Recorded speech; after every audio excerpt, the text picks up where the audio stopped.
क्रांतीसूर्य महात्मा ज्योतिबा फुले यांच्या जयंतीनिमित्त नांदगाव खंडेश्वर येथील माळीपुरा परिसरात भव्य उत्सव सोहळ्याचे आयोजन करण्यात आले होते। महात्मा ज्योतिबा फुले आयोजन समितीचे अध्यक्ष तथा माजी नगराध्यक्ष अक्षय पारसकर व जयंती उत्सव समितीच्या पुढाकाराने हा सोहळा अत्यंत उत्साहात आणि भक्तिमय वातावरणात पार पडला। कार्यक्रमाची सुरुवात महात्मा ज्योतिबा फुले यांच्या प्रतिमेच्या पूजनाने झाली। यावेळी समाजातील विविध क्षेत्रातील मान्यवरांनी उपस्थित राहून अभिवादन केले। या सोहळ्यात प्रामुख्याने नगराध्यक्षा प्राप्ती मारोटकर, रावसाहेब रोठे, विठ्ठल चांदणे, उमेश जाधव, चंद्रशेखर वैद्य, देवीदास सुने, माजी नगराध्यक्ष संजय पोपडे आणि नगरपंचायत गटनेते प्रकाश मारोटकर यांची प्रमुख उपस्थिती होती। उत्सवाचे मुख्य आकर्षण हरिभक्त परायण श्याम सुंदर महाराज सोन्नर यांचे कीर्तन होते। आपल्या निरूपणातून त्यांनी महात्मा फुले यांच्या विचारांची प्रासंगिकता पटवून दिली।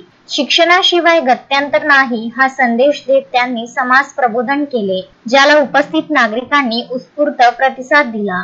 केवळ उत्सवच नाही तर सामाजिक बांधिलकी जपत तालुक्यातील ज्या विद्यार्थ्यांनी कष्टाच्या जोरावर शासकीय सेवेत यश मिळवले आहे त्यांचा गौरव या प्रसंगी करण्यात आला। विविध विभागात रुजू झालेल्या नवनियुक्त शासकीय अधिकारी व कर्मचाऱ्यांचा मान्यवरांच्या हस्ते सन्मान करून त्यांच्या पुढील वाटचालीस शुभेच्छा देण्यात आल्या।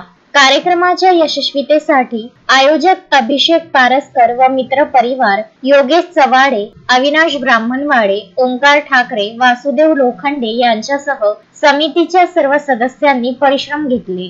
अमोल दांडगे, विदर्भ न्यूज, नांदगाव खंडेश्वर।